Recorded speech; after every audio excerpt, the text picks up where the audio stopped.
Hello everyone. आज का हमारा टॉपिक होगा प्लांट किंगडम और इसकी एक एक लाइन एनसीईआरटी हम डिकोड करते हुए पढ़ेंगे। तो चलिए स्टार्ट करते हैं। In the previous chapter we looked at the broad classification of living organisms under the system proposed by Whittaker 1969 wherein he suggested the 5 kingdom classification viz Monera, Protista, Fungi, Animalia and Plantae kingdom. पिछले chapter में हमने ये पढ़ा कि RH. Whittaker के द्वारा 5 kingdom classification 1969 में दिया गया था और उसमें 5 किंगडम कौन कौन से थे? Monera, Protista, Fungi, Animalia and Plantae kingdom. In this chapter we will deal in detail with further classification with in kingdom Plantae popularly known as the plant kingdom. So इस चैप्टर में हम detail में plant kingdom के बारे में study करेंगे। We must stress here that our understanding of the plant kingdom has changed over time। हमें पता है कि प्लांट किंगडम में टाइम टू टाइम बहुत सारे चेंजेस आए हैं, जैसे Fungi and members of Monera and Protista having cell walls have now been excluded from Plantae. पहले क्या था, प्लांटी किंगडम में कौन कौन से मेंबर्स रखे जाते थे? जिनमें सेल वॉल होती थी, उन सेल वॉल के बेसिस पर सारे मेंबर्स को प्लांटी किंगडम में रख दिया जाता था जिनके पास सेल वॉल है। लेकिन जब अदर कैरेक्टर्स को देखा गया तो कुछ ऐसे भी ऑर्गेनिज्म थे जो प्लांट किंगडम में नहीं रखे जाते थे ओनली सेल वॉल के बेसिस पर, तो उनको Fungi, Monera, Protista other kingdoms में रख दिया गया। तो the cyanobacteria that are also referred to as blue green algae are not algae anymore. जो साइनोबैक्टीरिया जिसका दूसरा नाम क्या है, ब्लू ग्रीन एल्गी है, ये एक्चुअली में कोई एल्गी है ही नहीं। In this chapter we will describe algae, bryophytes, pteridophytes, gymnosperms and angiosperms under Plantae. So मैं आपको बता दूं कि प्लांट किंगडम हमारा 5 क्लासेस में डिवाइडेड है। First is algae, bryophytes, pteridophytes, gymnosperms and angiosperms. तो ये पांचों क्लासेस आपको याद रख लेने हैं। Let us look at the classification with इन एंजियोस्पर्म। देखिए एंजियोस्पर्म को फ्लावरिंग प्लांट कहते हैं। To understand some of the concerns that influenced by the classification system, the earliest system of classification used only gross superficial morphological characters such as habit, colour, number and shapes of leaves etcetera. तो मैं यहाँ पे आपको बताना चाहूँगा earliest system of classification, जो पहले classification सबसे पुराने टाइम पे क्लासिफिकेशन किया जाता था, वो सिर्फ सुपरफिशियल मॉर्फोलॉजिकल कैरेक्टर के बेसिस पर। ये सुपरफिशियल मॉर्फोलॉजिकल कैरेक्टर मतलब होता है आउटर कैरेक्टर। मतलब आप ऐसा समझो कि किसी भी प्लांट में बाहर से ही, जैसे उसकी लीव्स देख ली गई, उसकी रूट्स देख ली गई, ठीक है, उसके अंदर की सेल्स नहीं देखी गई, उसके सेल्स में पिगमेंट कौन सा पाया जा रहा है, उसमें क्रोमोसोम नंबर कितने पाए जा रहे हैं, इंटरनल स्ट्रक्चर को न देखते हुए सिर्फ बाहर के स्ट्रक्चर को देखकर उनको डिवाइड कर दिया जा रहा था। जैसे उसका हैबिट हो गया, कलर हो गया, नंबर हो गया, शेप्स ऑफ लीव्स हो गए, समझ रहे हो आप। तो एक्सटर्नल कैरेक्टर को ही मॉर्फोलॉजिकल कैरेक्टर्स कहा जाता है। They were mainly based on vegetative characters तो और on the androecium structure system given by Linnaeus. तो लिनस के द्वारा जो 2 किंगडम क्लासिफिकेशन दिया गया था, उसमें सिर्फ आउटर कैरेक्टर को देखा जा रहा था और ये किस पर बेस्ड था? वेजिटेटिव कैरेक्टर पे बेस्ड था और एंड्रोशियम पे बेस्ड था। एंड्रोशियम मतलब होता है सेक्सुअल कैरेक्टर्स पर बेस्ड था, समझ रहे हो। तो इस सिस्टम को हम लोग आर्टिफिशियल सिस्टम ऑफ क्लासिफिकेशन कहते हैं। तो आर्टिफिशियल सिस्टम ऑफ क्लासिफिकेशन में किस बेसिस पर प्लांट्स को या एनिमल्स को डिवाइड किया जा रहा था? उनके आउटर कैरेक्टर्स को देखकर, ठीक है। अभी फिलहाल हम लोग प्लांट किंगडम पढ़ रहे हैं तो मैं प्लांट की बात करूंगा। प्लांट्स को पहले कैसे डिवाइड किया जा रहा था? सिर्फ आउटर कैरेक्टर को देखकर डिवाइड किया जा रहा था और इसी क्लासिफिकेशन को आर्टिफिशियल सिस्टम ऑफ क्लासिफिकेशन कहा जाता है। दे सेपरेटेड द, अच्छा इसमें डीमेरिट्स क्या थे, इसकी कमियां क्या क्या थी? कि जो भी क्लोजली रिलेटेड स्पीसीज थे उनको इसने सेपरेट कर दिया। इस सिस्टम ने सेपरेट कर दिया क्लोजली रिलेटेड स्पीसीज। जैसे 2 स्पीसीज हैं, अब दोनों ही एक दूसरे से बहुत ही ज़्यादा क्लोजली रिलेटेड हैं, इस सिस्टम ने उन दोनों को अलग अलग क्लासीफाई कर दिया। Also the artificial system gave equal weightage to vegetative and sexual characteristics. और आर्टिफिशियल सिस्टम ने वेजिटेटिव और सेक्सुअल कैरेक्टर इन दोनों को इक्वल वेटेज दे दिया। लेकिन इक्वल नहीं है दोनों, क्यों नहीं है? क्योंकि वेजिटेटिव कैरेक्टर इन्वायरमेंट से ज़्यादा इफेक्टेड होता है, जबकि सेक्सुअल कैरेक्टरिस्टिक्स इन्वायरमेंट से ज़्यादा इफेक्टेड नहीं होते हैं। This is not acceptable since we know that often the vegetative characters are more easily affected by the environment. तो ये एक इंपॉर्टेंट लाइन है, वेजिटेटिव एंड सेक्सुअल कैरेक्टर को उन्होंने इक्वल इंपॉर्टेंस दी, लेकिन ये दोनों इक्वली नहीं है क्योंकि वेजिटेटिव इन्वायरमेंट से जल्दी इफेक्ट हो जाता है। As against the natural classification system developed which were based on natural affinities. Natural affinities मतलब नेचुरल अट्रैक्शन। और इजी वर्ड में मैं आपको बताऊं तो नेचुरल क्लासिफिकेशन सिस्टम में एक्सटर्नल और इंटरनल दोनों कैरेक्टर देखे जा रहे थे, लेकिन आर्टिफिशियल में सिर्फ एक्सटर्नल कैरेक्टर, जिसे मॉर्फोलॉजिकल कैरेक्टर कहा जा रहा है, उसे देखा जा रहा था। तो natural classification system is based on external plus internal characters, not only the external feature. सिर्फ एक्सटर्नल फीचर पर नेचुरल क्लासिफिकेशन बेस नहीं था, उसमें इंटरनल कैरेक्टर्स भी देखे जा रहे थे, बट आल्सो इंटरनल फीचर्स। अब वो इंटरनल फीचर्स कौन कौन से हैं? Like ultra structure. Ultra structure देखा जा रहा था। अल्ट्रा स्ट्रक्चर मतलब होता है डिटेल में किसी भी सेल की स्टडी करना। This is your ultra structure. Anatomy देखी जा रही थी कि अंदर उसकी बॉडी की बनावट कैसी है। एम्ब्रियोलॉजी देखी जा रही थी, एम्ब्रियो का डेवलपमेंट कैसे हो रहा है। एंड फाइटोकेमिस्ट्री देखी जा रही थी। Phytochemistry is the plants chemical study, plant में कौन कौन से केमिकल पाए जा रहे हैं। तो आप किसी भी प्लांट को बाहर से देखकर नहीं बता सकते ना कि उसके अंदर कौन सा केमिकल पाया जा रहा है या उसकी बॉडी का क्या स्ट्रक्चर है, समझ रहे हो आप। तो ये इंटरनल फीचर्स हैं जो नेचुरल क्लासिफिकेशन में देखे गए थे। सच क्लासिफिकेशन फॉर फ्लावरिंग प्लांट को ही एंजियोस्पर्म कहा जाता है, ठीक है। अब ये क्लासिफिकेशन किसके द्वारा दिया गया था, George Bentham and Joseph Dalton Hooker. So यहाँ पर एक न्यूमोनिक लिखा है, आप इससे याद भी कर सकते हो, George Bentham and Joseph Dalton Hooker के द्वारा ये क्लासिफिकेशन दिया गया था। लेकिन अभी कौन सा क्लासिफिकेशन एक्सेप्टेबल है जो अभी करेंटली यूज किया जा रहा है। At present phylogenetic classification system based on evolutionary relationships between the various organisms are acceptable, ठीक है। फाइलोजेनेटिक क्लासिफिकेशन इस समय एक्सेप्टेबल है। ये किस पर बेस है, एवोल्यूशनरी रिलेशनशिप्स पर बेस है। एवोल्यूशनरी रिलेशनशिप्स क्या होता है, फॉर एग्जांपल यहाँ पर मैंने दो ऑर्गेनिज्म लिए डी एंड ई। अब इन दोनों ऑर्गेनिज्म से एक नया ऑर्गेनिज्म प्रोड्यूस हुआ, दैट इज योर सी, ठीक है। अब सी और बी की मीटिंग हुई और मीटिंग के बाद यहाँ पे एक नया ऑर्गेनिज्म प्रोड्यूस हुआ ए। सो यहाँ पर देखिए ए, सी एंड डी ये तीनों ही क्लोजली रिलेटेड स्पीसीज हैं, ये एक दूसरे से इवॉल्व हुए हैं। This is your evolutionary relationships. Evolution एक पूरा चैप्टर ही है जो आगे आपको पढ़ना है। सो आप यहाँ पे समझने के लिए आप इसको समझ सकते हैं, ठीक है। तो आपको नॉर्मली ये समझना है कि फाइलोजेनेटिक क्लासिफिकेशन सिस्टम किस पर बेस था, इवोल्यूशनरी रिलेशनशिप्स पर बेस था डिफरेंट ऑर्गेनिज्म के बीच में, जो कि इस समय एक्सेप्टेबल है। इसी फाइलोजेनेटिक क्लासिफिकेशन को मॉडर्न क्लासिफिकेशन भी कहा जाता है। This assumes that organism belonging to the same taxa have common ancestor. ये बिलीव किया जाता है कि जो भी ऑर्गेनिज्म सेम टेक्सा में है, सेम टेक्सा मतलब होता है लेवल, ठीक है, एक लेवल पर जितनी भी ऑर्गेनिज्म है उनके एंसेस्टर सेम होंगे। These become more important when there is no supporting fossil evidence. अब मान लीजिए कोई भी प्लांट है, उसका कोई भी फॉसिल एविडेंस नहीं है, तो उसको किस कैटेगरी में रखा जाएगा, इसको हम कैसे जान पाएंगे। सो इसके लिए यहाँ पर 3 टाइप्स की टेक्सोनॉमी दी गई है। First is numerical taxonomy, cytotaxonomy and chemotaxonomy. बहुत ही नॉर्मल वर्ड्स में मैं आपको बताऊं, न्यूमेरिकल टेक्सोनॉमी कंप्यूटर्स के द्वारा की जाती है। इसमें क्या होता है, अलग अलग प्लांट्स के कैरेक्टर्स देखे जाते हैं कि किसके कितने कैरेक्टर्स मैच हो रहे हैं। अगर ज़्यादा ही कैरेक्टर्स मैच हो रहे हैं तो उनको एक कैटेगरी में रख दिया जाएगा। तो ये आपका यूजिंग कंप्यूटर्स किया जाता है based on all observable characteristics. देखिए ऑब्जर्वेबल मतलब होता है कि बाहर से देखकर आप उसके कैरेक्टर्स को बता दें। सो बाहर से जो कैरेक्टर्स देख रहे हैं that is your external characters, and external character को ही हम लोग मॉर्फोलॉजिकल कैरेक्टर कहते हैं। ये नंबर और कोड्स पर बेस्ड होता है। सो कंप्यूटर का यूज़ करके प्लांट्स के कैरेक्टर्स को देखा जाता है। कंप्यूटर उनको नंबर एंड कोड्स प्रोवाइड करता है, एंड अगर उनके कैरेक्टर्स मैच हो रहे हैं so they will be placed in a same category. Next is cytotaxonomy. Cytotaxonomy is based on cytological information. देखिए साइटोलॉजिकल इन्फॉर्मेशन मतलब होता है कि उसकी क्रोमोसोम की क्या इन्फॉर्मेशन है। लाइक क्रोमोसोम नंबर देखा जाता है, क्रोमोसोम का स्ट्रक्चर क्या है, क्रोमोसोम का बिहेवियर क्या है। अगर ये क्रोमोसोम की इन्फॉर्मेशन किसी भी प्लांट्स में सेम दिख रही है तो they will be placed in a same category. Next is chemotaxonomy. देखिए कीमो से आपको समझ में आ रहा होगा केमिकल्स की बात की जा रही है, तो केमिकल के बेस पे टेक्सोनॉमी हो रही है, क्लासिफिकेशन हो रहा है।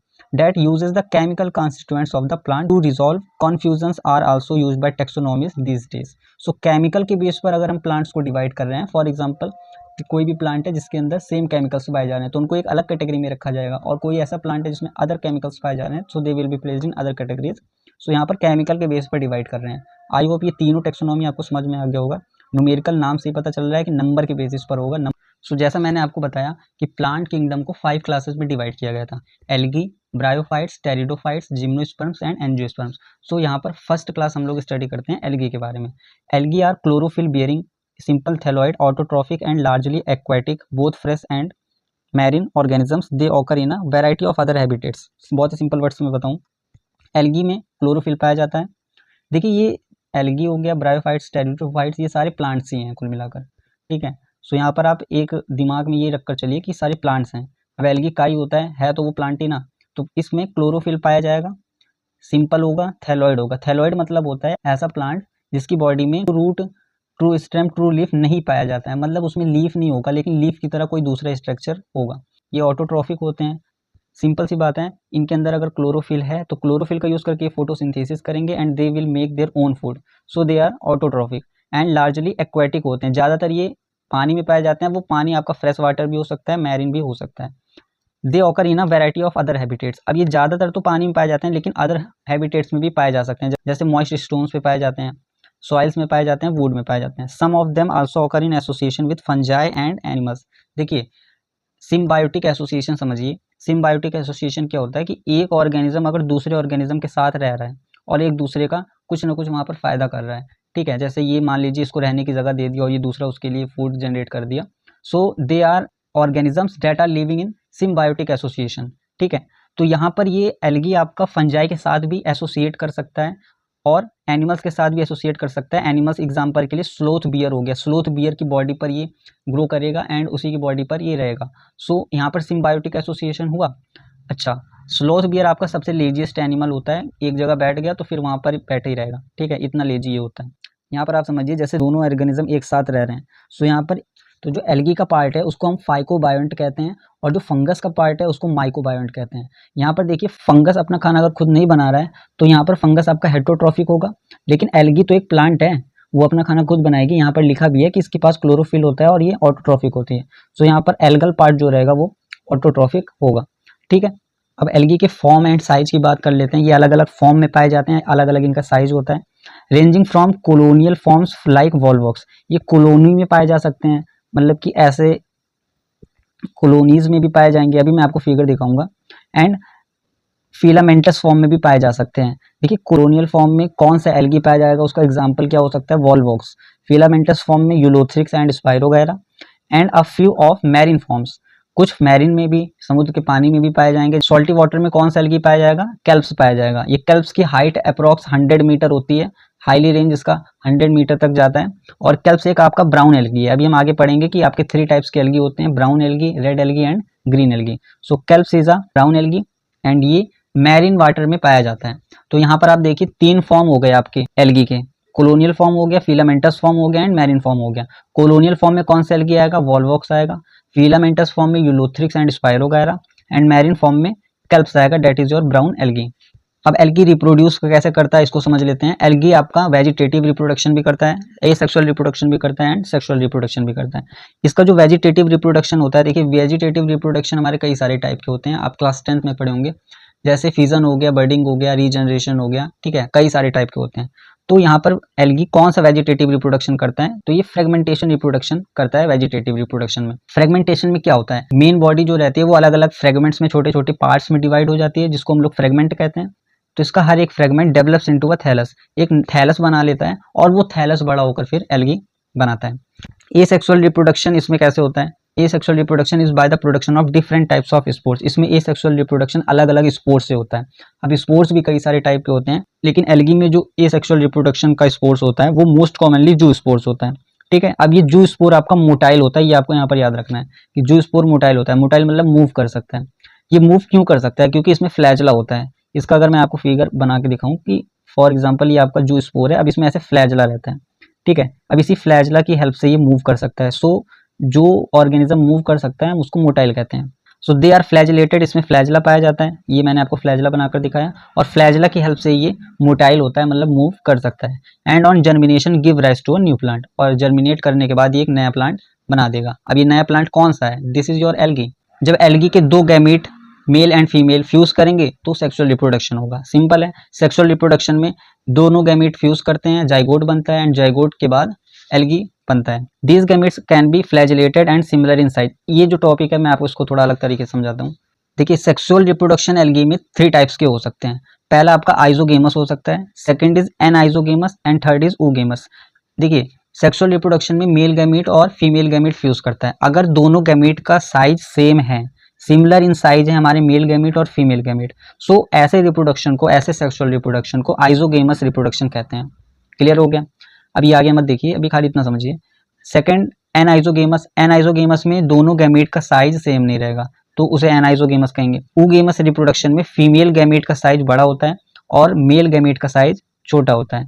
फीमेल गैमीट का साइज बड़ा होगा लेकिन वो गैमीट नॉन मोटाइल होगा, उसको स्टैटिक भी कहते हैं। नॉन मोटाइल मतलब मूव नहीं कर पाएगा फीमेल गैमीट, लेकिन मेल गैमीट मूव कर पाएगा लेकिन उसका साइज छोटा होगा। So this is your small and motile, ठीक है। अब ये तीनों के एग्जांपल समझ लेते हैं कि किस एल्गी में आइजोगेमस रिप्रोडक्शन होता है, किसमें एनाइजोगेमस होता है और किसमें oogamous होता है। सो आइजोगेमस मतलब सेम साइज का मेल गैमीट फीमेल गैमीट रहेगा। इसका एग्जांपल है यूलोथ्रिक्स एंड स्पाइरोगैरा। देखिए यूलोथ्रिक्स एंड स्पाइरोगैरा दोनों में रिप्रोडक्शन होगा आइजोगेमस, दोनों में फीमेल और मेल का गैमीट सेम रहेगा। यूलोथ्रिक्स मोटाइल होता है, स्पाइरोगैरा नॉन मोटाइल होता है। यूलोथ्रिक्स मोटाइल होगा क्यों? क्योंकि यूलोथ्रिक्स में फ्लैजेला पाया जाएगा, जबकि स्पायरोगायरा में फ्लैजेला नहीं पाया जाएगा। दोनों ही फिलामेंटस फॉर्म के होते हैं, जो कि मैंने पहले आपको यहाँ पे बताया कि एल्गी के 3 फॉर्म पाए जाते हैं, colonial form, filamentous form, marine form. Filamentous form में कौन कौन से आ रहे थे? Ulothrix and spirogyra. तो दोनों ही फिलामेंटस हैं, लेकिन ये वाला मूव कर सकता है, ये वाला मूव नहीं कर सकता है।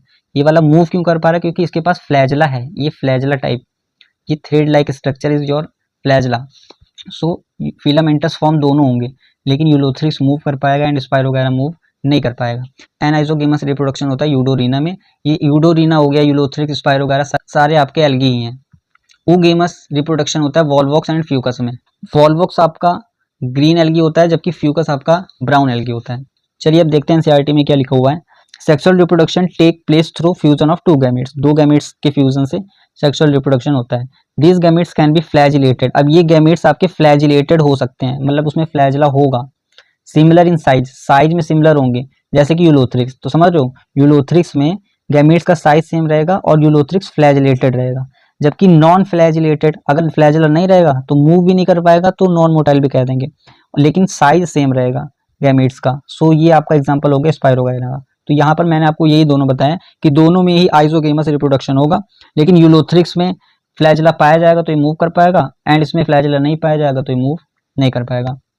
ठीक है, सच रिप्रोडक्शन इज कॉल्ड आइजोगेमस। ऐसे रिप्रोडक्शन को आइजोगेमस रिप्रोडक्शन कहते हैं।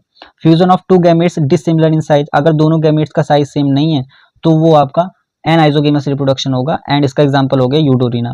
Fusion between 1 large non motile female gamete, अगर दोनों गैमेट में से एक गैमेट लार्ज है, नॉन मोटाइल है और वो फीमेल गैमेट है, और दूसरा वाला स्मॉल है, मोटाइल है, मूव कर सकता है और मेल गैमेट है, तो ऐसे रिप्रोडक्शन को oogemus रिप्रोडक्शन कहा जाता है। एग्जाम्पल आपका वॉल्वॉक्स एंड फ्यूकस है। आई होप आपको ये क्लियर हो गया होगा। सो यहाँ पर फिगर में देखिए, मैंने आपको बताया था कोलोनियल फॉर्म पाया जाता है, फिलामेंटस फॉर्म पाया जाता है एंड मैरिन फॉर्म पाया जाता है। तो मैरिन फॉर्म तो जो पानी में रहते हैं एल्गी, उनको कहा जाता है। बाकी colonial form and filamentous form को समझ लेते हैं इस फिगर से। अगर आपके एल्गी ऐसे कोलोनीज बनाकर रह रहे हैं, सो ये आपका कोलोनियल फॉर्म होता है। इसका एग्जाम्पल हो गया वॉल्वॉक्स। ठीक है, कोलोनियल होता है, एंड वॉल्वॉक्स आपका कौन सा रिप्रोडक्शन करता है? oogemus करता है। बाकी फिलामेंट्स में क्या होता है, देखिए यहाँ पर एल्गी अलग अलग फिलामेंट्स में डिवाइडेड है, और ये आपका फिलामेंटस फॉर्म हो गया। इसका एग्जाम्पल हो गया यूलोथ्रिक्स, एंड ये फिलामेंटस हो गया। और ये यूलोथ्रिक्स कौन सा रिप्रोडक्शन करता है? आइजोगेमस रिप्रोडक्शन करता है, मतलब कि इसका जो मेल और फीमेल गैमेट रहेगा उसका साइज सेम रहेगा। ठीक है, so algae are useful to man in a variety of ways. Algae human beings के लिए बहुत ही तरीकों से बेनिफिशियल है। At least a half of the total of carbon dioxide fixation on earth is carried out by algae through photosynthesis. So जितनी भी carbon dioxide fixation है उसका 50% फिक्सेशन हमारा एल्गी करता है। एंड ये एल्गी कैसे करेगा? तो हमको पता है कि एल्गी एक प्लांट है, और प्लांट फोटोसिंथेसिस करता है, और फोटोसिंथेसिस करने के बाद ऑक्सीजन बनती है। सो जितनी ज़्यादा ऑक्सीजन बनेगी उतना ज़्यादा कार्बन डाइऑक्साइड फिक्स होगा। सो सिंपल है कि एल्गी एक प्लांट है, एल्गी फोटोसिंथेसिस करके ऑक्सीजन जनरेट कर रहा है, और इसकी वजह से कार्बन डाइऑक्साइड फिक्स हो रही है। सो 50% फिक्सेशन हमारा एल्गी ही करता है अर्थ पर। Being photosynthetic they increase the level of dissolve oxygen in their immediate environment. So environment में जो भी ऑक्सीजन डिजॉल्व रहती है उसका लेवल ये बढ़ा देता है, क्योंकि ये फोटोसिंथेटिक इन नेचर होता है। They are paramount importance as primary producers of energy rich compounds which forms the basis of food cycles of all aquatic animals। क्योंकि एल्गी में बहुत ही ज़्यादा एनर्जी रहती है, they are energy rich compounds, तो ये अलग अलग एक्वाटिक एनिमल्स के द्वारा एज अ फूड यूज भी किए जाते हैं। Many species of porphyra, laminaria and sargassum are among the 70 species of marine algae used as food. देखिए एल्गी मैंने आपको बताया 3 फॉर्म में होंगे, उसका जो तीसरा फॉर्म मैंने आपको बताया था मैरिन एल्गी, जो एल्गी सॉल्टी वाटर में पाए जा रहे हैं। तो सॉल्टी वाटर में जितने भी एल्गी पाए जाते हैं उसकी 70 स्पीसीज ऐसी हैं जो एज अ फूड यूज की जाती है। अब ये 70 स्पीसीज में भी किसकी सबसे ज्यादा स्पीसीज हैं, तो वो आपको याद रखना है, पोरफायरा, लैमिनेरिया एंड सरगेसम। इन 3 एल्गी की सबसे ज्यादा स्पीसीज है, 70 में से सबसे ज्यादा स्पीसीज इन तीनों की है जो फूड की तरह यूज की जा रही है। तो यहाँ से हमें ये समझ में आ रहा है कि लैमिनेरिया, सरगेसम एंड पोरफायरा ये तीनों ही आपके मैरिन एल्गी हैं। ठीक है, ये लाइन थोड़ी कॉम्प्लिकेटेड है, इसको थोड़ा ध्यान से समझिएगा कि मैरिन एल्गी में सिर्फ 70 स्पीसीज नहीं होती हैं, मैरिन एल्गी में बहुत सारी स्पीसीज होती हैं। मैरिन एल्गी की सिर्फ 70 species as a food use की जाती हैं, और उस 70 में भी इन 3 की सबसे ज्यादा स्पीसीज हैं, पोरफायरा की, लैमिनेरिया की एंड सरगेसम की। पोरफायरा आपका रेड एल्गी होता है, जबकि लैमिनेरिया एंड सरगेसम ब्राउन एल्गी होता है। अब कुछ ऐसे भी ब्राउन एल्गी हैं और रेड एल्गी हैं। देखिए 3 टाइप की एल्गी हैं brown algae, red algae and green algae. तो ग्रीन एल्गी की यहाँ पे बात नहीं कर रहा। Brown algae and red algae कुछ ऐसी हैं जो लार्ज अमाउंट में हाइड्रोक्लोराइड्स बनाती है। हाइड्रोक्लोराइड्स क्या होता है? हाइड्रोक्लोराइड एक ऐसा सब्सटेंस होता है जो वाटर होल्ड करता है, ठीक है। अब यहाँ पर एक एग्जांपल दिया गया है एल्गिन। तो एल्गिन के आगे लिखा हुआ है यहाँ पे ब्राउन एल्गी, तो आपको ये नहीं समझना कि एल्गिन एक ब्राउन एल्गी है, ऐसा नहीं है। एल्गिन एक वाटर होल्डिंग सब्सटेंस है और वाटर होल्डिंग सब्सटेंस को हाइड्रोक्लोराइड्स कहते हैं। तो एल्गिन एक हाइड्रोक्लोराइड हो गया, ठीक है, ये वाटर होल्ड करेगा एल्गिन। अब ये एल्गिन हमारा ब्राउन एल्गी में पाया जाता है। ब्राउन एल्गी के बाहर की लेयर की साइड एल्गिन लगा होता है, तो एल्गिन एक हाइड्रोक्लोराइड हुआ ना। And carrageen in red algae, ये कैरागिन रेड एल्गी में पाया जाता है, ये रेड एल्गी नहीं है, ये रेड एल्गी में पाया जाएगा, ठीक है।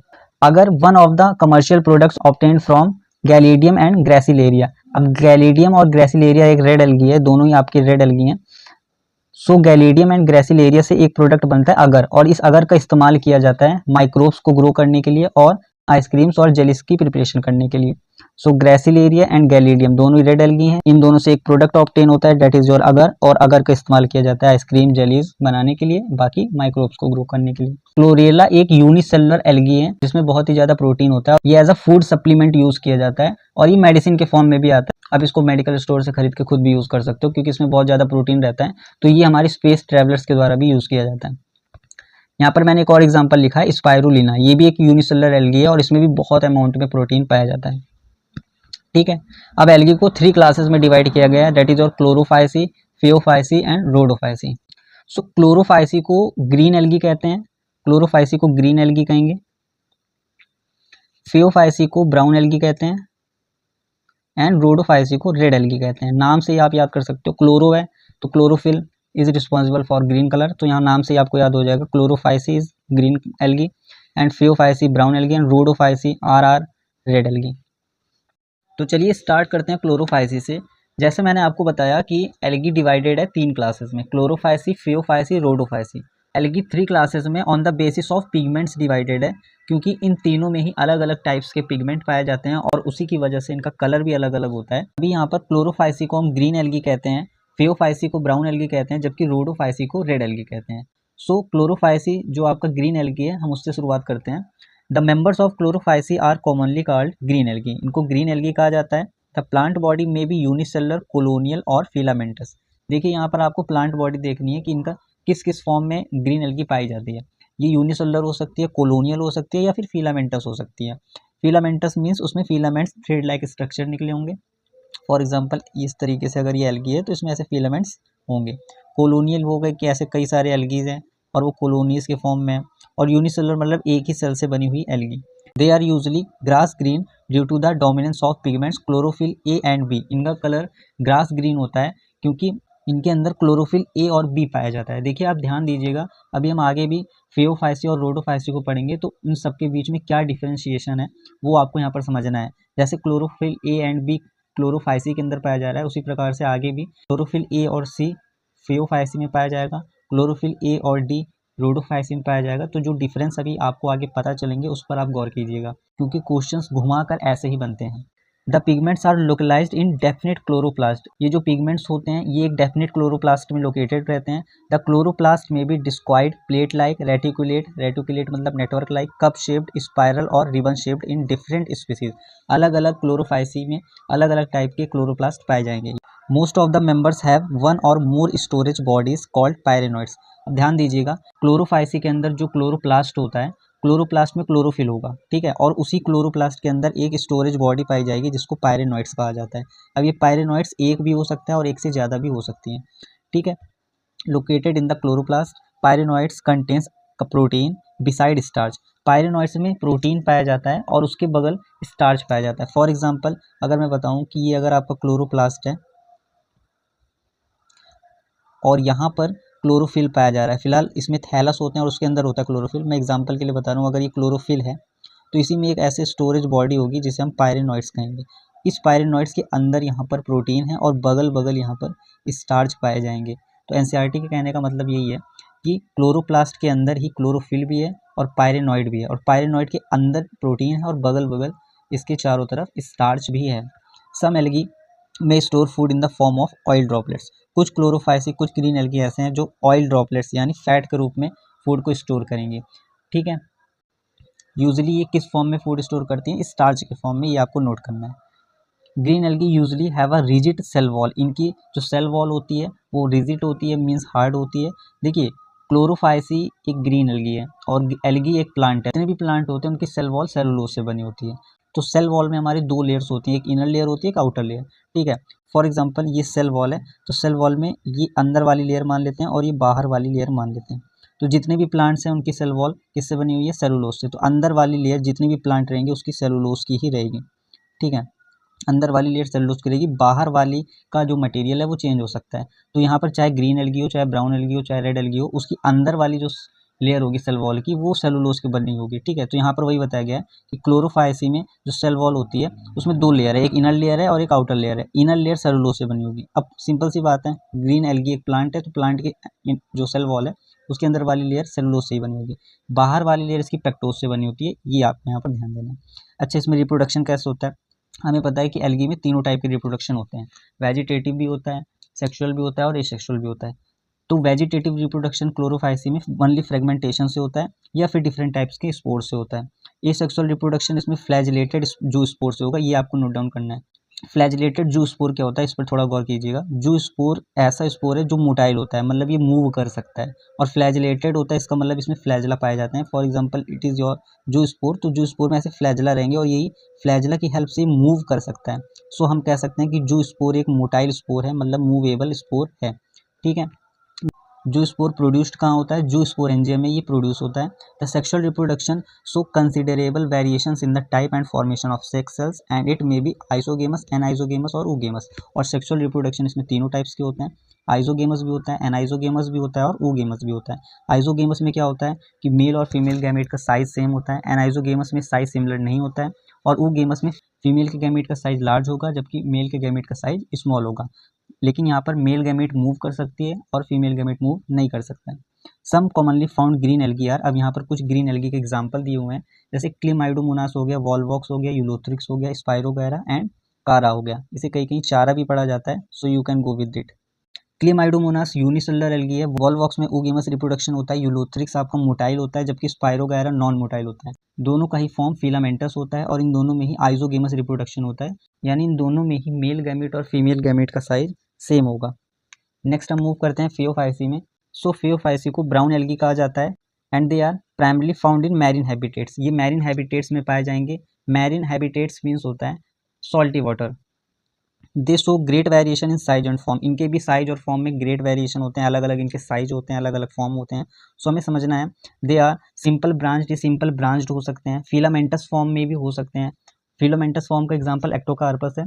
टू प्रोफ्यूजली ब्रांच्ड फॉर्म, देखिए सिंपल ब्रांच्ड और प्रोफ्यूजली ब्रांच्ड मतलब होता है कि हाईली ब्रांच्ड होंगे। ठीक है, हाईली ब्रांच्ड का एग्जांपल दिया हुआ है केल्प्स, और केल्प्स की हाइट अप्रॉक्स 100 मीटर्स होती है, अप टू 100 मीटर्स यहाँ पर हम कह सकते हैं। They possess chlorophyll a and c, देखिए मैंने आपको क्लोरोफाइसिन बताया था कि उसमें क्लोरोफिल ए एंड बी पाया जा रहा था। देखिए क्लोरोफिल ए सब में कांस्टेंट रहेगा, जो बी है, सी है, डी है, यही बदलेगा। तो सबसे पहले में क्लोरोफिल ए और बी था, अब फियोफाइसी में क्लोरोफिल ए और सी है। अब नेक्स्ट रोडोफाइसी में क्लोरोफिल ए और डी होगा। ठीक है, क्लोरोफिल ए और सी पाया जाएगा, इसमें कैरोटेनॉइड्स पाया जाएगा और ज़ैंथोफिल्स पाया जाएगा। इनका कलर ऑलिव ग्रीन से शेड्स ऑफ ब्राउन होता है, मतलब ये ग्रीन से अलग अलग ब्राउन के शेड्स में पाए जा सकते हैं। अच्छा, इनका कलर किस पिगमेंट की वजह से चेंज होता है इन तीनों में से, तो आपको बताना है कि ज़ैंथोफिल की वजह से इसके अलग अलग कलर होते हैं। ज़ैंथोफिल में भी कौन सा ज़ैंथोफिल, सो यू कैन से फ्यूकोजैंथिन, तो ये फ्यूकोजैंथिन एक टाइप का ज़ैंथोफिल ही है, ये दोनों अलग अलग नहीं है। सो यहाँ पर वही लिखा हुआ है कि इनका कलर वेरी कर सकता है ऑलिव ग्रीन से shades of brown, depending upon the amount of xanthophyll, depend करेगा कि उसके अंदर ज़ैंथोफिल पिगमेंट का अमाउंट कितना है, और कौन सा xanthophyll, that is your fucoxanthin present in them. Phaeophyceae में जो फूड होता है वो कॉम्प्लेक्स कार्बोहाइड्रेट के फॉर्म में स्टोर्ड होता है, और ये कॉम्प्लेक्स कार्बोहाइड्रेट भी हमारे दो टाइप के हैं जो हमारे एनसीईआरटी में दिए गए हैं, दैट इज लैमिनेरिन एंड मैनिटोल। तो लैमिनेरिन और मैनिटोल ये दोनों ही कॉम्प्लेक्स कार्बोहाइड्रेट ही हैं। तो हम यहाँ पर ये कह सकते हैं कि फियोफाइसी में फूड कॉम्प्लेक्स कार्बोहाइड्रेट के फॉर्म में स्टोर होता है, और कौन से कॉम्प्लेक्स कार्बोहाइड्रेट के फॉर्म में, लैमिनेरिन एंड मैनिटोल। इसकी जो वेजिटेटिव सेल होती है हैव अ सेलुलोसिक वॉल, इसमें सेलुलोसिक वॉल होती है, और बाहर की साइड से कवर होता है जिलेटिनस कोटिंग से, और जिलेटिनस कोटिंग किसकी होगी, एल्गिन की होगी। ठीक है, मतलब आप ऐसा समझिए कि अगर ये इसकी वेजिटेटिव सेल है तो वेजिटेटिव सेल में जो बाहर वाली लेयर होगी वो बाहर वाली लेयर आपकी सेलुलोज की बनी होगी, ठीक है। और उस सेलुलोज के बाहर भी एक लेयर होगी जो कि एल्गिन की लेयर होगी। अब ये एल्गिन क्या होता है? हाइड्रोकोलोइड सब्सटेंस होता है जो वाटर होल्ड करता है। सो अगर इसके बाहर एक ऐसे सब्सटेंस लगा हुआ है जो वाटर होल्ड कर रहा है तो ये पूरी सेल वाटर होल्ड कर सकती है कि नहीं कर सकती है? कर सकती है ना। सो यहाँ पर हम ये कह सकते हैं कि वेजिटेटिव सेल में सेलुलोज की वॉल होती है और उसके बाहर भी एक लेयर होती है किसकी? एल्गिन की। एल्गिन एक हाइड्रोकोलोइड सब्सटेंस होता है, इसका नेचर हाइड्रोकोलोइड होता है जो वाटर को होल्ड कर सकता है, ठीक है। अब इनकी सेल में जो प्रोटोप्लास्ट है उसमें प्लास्टिड के साथ साथ सेंट्री लोकेटेड वैक्यूल वैक्यूल पाया जाता है जो कि सेंटर में लोकेटेड होता है और साथ में न्यूक्लियस भी पाया जाएगा। The plant body is usually attach to the substratum. Substratum मतलब बेस होता है। इनकी प्लांट बॉडी, बेस मतलब यहाँ पर जमीन कह सकते हैं जहाँ पर ये ग्रो कर रहे हैं उसकी बात की जा रही है। सो ये बेस से कैसे अटैच रहेंगे? By a holdfast. Holdfast से अटैच रहेंगे and has a stalk. Stalk एक स्टेम लाइक स्ट्रक्चर होता है जिसे स्टाइप कहा जाता है और लीफ लाइक फोटोसिंथेटिक ऑर्गन होता है। लीफ नहीं होगा, लीफ की तरह एक ऑर्गन होगा जो फोटोसिंथेसिस भी कर सकता है एंड उसका नाम यहाँ पर फ्रॉन्ड रखा गया है। सो मैं आपको इसको फिगर के माध्यम से समझाता हूँ। आप यहाँ पर पेज नंबर 25 पे देखिए, ये जो आपको फिगर दिया गया है ये फियोफाइसी का फिगर है, मीन्स ये आपकी एक ब्राउन एल्गी है। इसमें देखिए यहाँ पे ये बेस से अटैच होगा, ठीक है। जहाँ पर ये ग्रो करेगा नीचे बेस होगा ना, इसी बेस को सबस्ट्रेटम कहते हैं। अब यहाँ इस बेस से किससे अटैच होगा? होल्ड फास्ट से अटैच होगा। अब ये एक स्टेम की तरह दिख रहा है लेकिन ये रियल स्टेम नहीं है, स्टेम लाइक स्ट्रक्चर है। इस स्टेम लाइक स्ट्रक्चर जो फियोफाइसी या ब्राउन एल्गी में पाया जाता है उसे स्टाइप कहते हैं। और यहाँ पर ये देखिए आपको एक लीफ लाइक स्ट्रक्चर दिख रहा होगा, ये लीफ नहीं है रियल में, ये लीफ लाइक स्ट्रक्चर है इसलिए इसको हम फॉल्स लीफ भी कहते हैं। इसका नाम यहाँ पर फ्रॉन्ड है, ये फोटोसिंथेसिस करता है। आई होप फिगर से आपको समझ में आ गया होगा। ये 3 पार्ट्स आपको याद रखने हैं। होल्ड फास्ट जिससे बेस से अटैच होगा, बेस का ही दूसरा नाम सबस्ट्रेटम होता है, तो सबस्ट्रेटम से फियोफाइसी कैसे अटैच होगा? होल्ड फास्ट से। स्टेम लाइक जो स्ट्रक्चर है उसको स्टाइप कहते हैं और लीफ लाइक जो स्ट्रक्चर है उसको फ्रॉन्ड कहा जाता है और फ्रॉन्ड हमारा फोटोसिंथेसिस करता है। अब फियोफाइसी में रिप्रोडक्शन कैसे होता है? Vegetative reproduction takes place by fragmentation, इसमें ओनली फ्रेगमेंटेशन से होता है। अभी क्लोरोफाइसी में कैसे हो रहा था? उसमें फ्रेगमेंटेशन से भी हो रहा था और डिफरेंट टाइप्स के स्पोर्स से भी हो रहा था। अच्छा, क्लोरोफाइसी में एसेक्सुअल रिप्रोडक्शन जू स्पोर से हो रहा था, फ्लैजिलेटेड जू स्पोर से। इसमें asexual reproduction in most brown algae is by flagellate जू स्पोर। देखिए वहां पर ओनली फ्लैजिलेटेड जू स्पोर था, यहाँ पर बाय फ्लैजिलेट जू स्पोर है। इस वाले में जो जू स्पोर रहेगा उसमें डबल फ्लैजला पाए जाएंगे और ये दोनों ही फ्लैजला साइज में सिमिलर नहीं होंगे, इनका दोनों का साइज अलग अलग होगा, एक लॉन्ग होगा और एक शॉर्ट होगा। तो यहाँ पर बाय फ्लैजिलेट का मतलब यही है, बाय मतलब 2 होता है बायोलॉजी में। That are pear shape. अच्छा, इसका जो जू स्पोर का शेप होगा वो भी थोड़ा पियर शेप का होगा, ठीक है ना। And have two unequally laterally attached flagella, और इसमें दोनों ही फ्लैजला अनइक्वल होंगे, ठीक है। अच्छा, सेक्सुअल रिप्रोडक्शन इसमें भी तीनों टाइप से होते हैं, आइजोगेमस भी हो सकता है, एनाइजोगेमस भी हो सकता है और ओगेमस भी हो सकता है। यूनियन ऑफ गैमेट्स में टेक प्लेस इन वाटर और विद इन द ओगेनियम। इसमें जो गैमेट्स मिलेंगे वो वाटर में भी मिल सकते हैं और ओगेनियम के अंदर भी मिल सकते हैं। Oogonium is your female body. The gametes are pyriform. जो गैमेट्स होते हैं वो पायरीफॉर्म होते हैं, मतलब मेल गैमेट और फीमेल गैमेट का शेप कैसे होता है? जैसे ये हमारे जू स्पोर का शेप था पायरीफॉर्म, पियर शेप्ड, वैसे ही गैमेट्स का भी फॉर्म, चाहे मेल गैमेट हो चाहे फीमेल गैमेट, उसका पायरीफॉर्म होगा। And bear 2 laterally attached flagella. यहाँ देखिए इसके गैमेट्स में भी 2 फ्लैजला पाए जाएंगे और ये दोनों फ्लैजला भी अनइक्वल होंगे। एनसीईआरटी में नहीं लिखा है लेकिन मैं आपको बता रहा हूँ, दोनों ही फ्लैजला अनइक्वल होते हैं। सो यहाँ पर ध्यान दीजिएगा, जो एसेक्सुअल रिप्रोडक्शन हो रहा है उसके स्पोर में भी 2 फ्लैजला हैं और यहाँ पर जो सेक्सुअल रिप्रोडक्शन हो रहा है उसके गैमेट्स में भी 2 फ्लैजला पाए जा रहे हैं और दोनों में ही अनइक्वल फ्लैजला होंगे। इसके कुछ एग्जांपल्स हमें याद करने हैं। एक्टोकार्पस हो गया, एक्टोकार्पस अभी आपने इसमें नहीं देखा, ये फिलामेंटस होता है, इसमें फिलामेंट्स होते हैं। डिक्टायोटा हो गया, लैमिनेरिया हो गया, सरगैसम हो गया एंड फ्यूगस हो गया। लैमिनेरिया एंड सरगैसम हमने पढ़ा था कि लैमिनेरिया और सरगैसम मैरिन ब्राउन एल्गी हैं और इनकी most of the species as a food इस्तेमाल की जाती है। अब हम मूव करते हैं next and last class of algae, that is your Rhodophyceae. So Rhodophyceae को रेड एल्गी भी कहा जाता है और इसके नाम से हम याद कर सकते हैं। The members of rhodophyces are commonly called red algae because of the predominance of the red pigment r phycoerythrin. So Rhodophyceae को कॉमनली हम रेड एल्गी कहते हैं क्योंकि इसके अंदर रेड पिगमेंट की मात्रा बहुत ज़्यादा होती है और वो रेड पिगमेंट का नाम क्या है? आर फाइकोएरिथ्रिन है। Majority of red algae are marine, ज़्यादातर रेड एल्गी मैरिन होते हैं और इनका ग्रेटर कंसंट्रेशन वार्मर एरियाज में पाया जाता है। मतलब ये मैरिन में तो रहेंगे, लेकिन मैरिन में भी कहाँ पर ज़्यादा पाए जाएंगे, जहाँ पर वो वाटर वार्म होगा। They occur in both well lighted region close to the surface of water and also at great depths. So ocean में ये बिल्कुल गहराई में भी पाए जाते हैं और अपर सरफेस पर भी पाए जाते हैं। द रेड थैलाई, थैलाई मीन्स बॉडी होता है, तो इनकी जो रेड बॉडी होती है वो मल्टीसेलुलर होती है ज़्यादातर केसेस में। Some of them have complex body organisation, और कुछ की बॉडी ऑर्गेनाइजेशन कॉम्प्लेक्स होती है, मतलब कि ऐसा कह सकते हैं कि उनकी सेल डिफ्रेंशिएट करके टिश्यू बना लेती है एंड अदर ऑर्गन्स बना लेती है। सो उनकी बॉडी का ऑर्गेनाइजेशन कॉम्प्लेक्स हो जाता है। The food is stored as floridean starch, ये इंपॉर्टेंट पॉइंट है। जैसे आप अगर पीछे वाला रिवाइज करें कि क्लोरोफाइसी में फूड कैसे स्टोर हो रहा था, स्टार्च के फॉर्म में। फियोफाइसी जिसे ब्राउन एल्गी कहते हैं, उसमें फूड कैसे स्टोर हो रहा था, कॉम्प्लेक्स कार्बोहाइड्रेट के फॉर्म में। और कॉम्प्लेक्स कार्बोहाइड्रेट भी दो टाइप का था, लैमिनेरिन एंड मैनिटोल। सो यहाँ पर रोडोफाइसी में फूड कैसे स्टोर होगा, फ्लोरिडीन एंड स्टार्च के फॉर्म में, which is very similar to amylopectin and glycogen in structure. अगर फ्लोरिडीन का स्ट्रक्चर देखें और एमाइलोपेक्टिन और ग्लाइकोजन का स्ट्रक्चर देखें तो ये बिल्कुल ही सेम दिखता है। अब इसका स्ट्रक्चर कैसे है वो आपको जानने की जरूरत नहीं है, बस आपको ये याद रखना है कि फ्लोरिडीन, एमाइलोपेक्टिन और ग्लाइकोजन, इन तीनों का स्ट्रक्चर अगर देखा जाए तो वो सिमिलर ही दिखता है। The red algae usually reproduce vegetatively by fragmentation, vegetative reproduction इसका फ्रेगमेंटेशन से होगा, एंड एसेक्सुअल रिप्रोडक्शन और सेक्सुअल रिप्रोडक्शन दोनों ही रिप्रोडक्शन इसका नॉन मोटाइल स्पोर से होता है। देखिए अभी आपको अगर याद हो कि फियोफाइसी और क्लोरोफाइसी दोनों में ही जू स्पोर से रिप्रोडक्शन हो रहा था, और जू स्पोर हमारा मोटाइल होता है, जबकि रोडोफाइसी में जो रिप्रोडक्शन होगा वो नॉन मोटाइल स्पोर से होगा, मतलब यहाँ पर हम जू स्पोर नहीं कह सकते हैं। सेक्सुअल रिप्रोडक्शन भी इसका नॉन मोटाइल गैमीट से होगा। सेक्सुअल रिप्रोडक्शन इज ऊगेमस, और इसमें ओनली ऊगेमस रिप्रोडक्शन होता है सेक्सुअली।